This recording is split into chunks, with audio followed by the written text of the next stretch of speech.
Commençons du début pour l'explication de l'humain. Vous savez, les espèces s'accouplent avec d'autres espèces, ce qui en donne des nouvelles. Et pour que ça devienne une nouvelle espèce, c'est grâce à l'ADN. L'ADN joue un rôle extrêmement important pour l'évolution des animaux.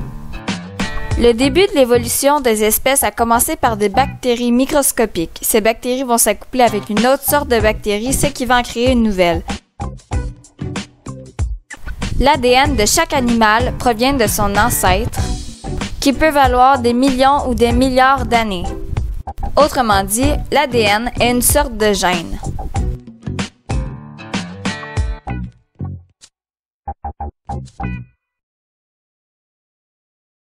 Cette évolution d'ADN a une chaîne, comme nous les humains. On a commencé par être un Australopithecus afarensis, ensuite un Homo habilis, un Homo erectus, pour continuer l'évolution de notre ADN, l'Homo neanderthalensis et finalement l'Homo sapiens. Alors notre ADN, oui, vient d'un singe.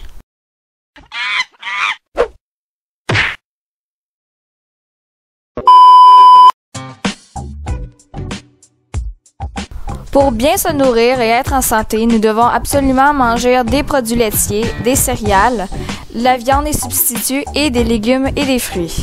Et bien sûr, des gâteaux. Mais bon. Commençons par la femme. En moyenne, la femme mesure 1,6 m et son poids, en moyenne, est de 74 kg. Ensuite, l'homme. L'homme, évidemment, est un peu plus grand que la femme.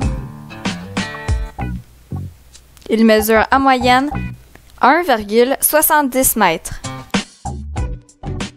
et pèse 87 kg.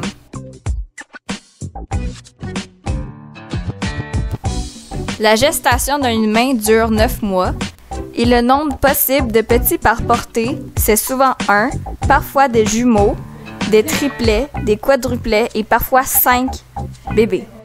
Et normalement, leur longévité est de 80 ans.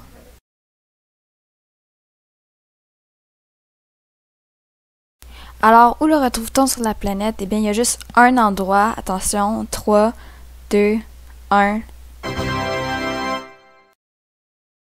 Oui, on le retrouve partout sur la planète, mais surtout, le pays le plus peuplé est la Chine, qui comporte 1 314 900 000 habitants.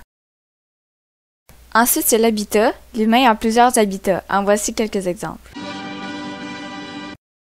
Et finalement, son ou ses prédateurs, c'est l'humain.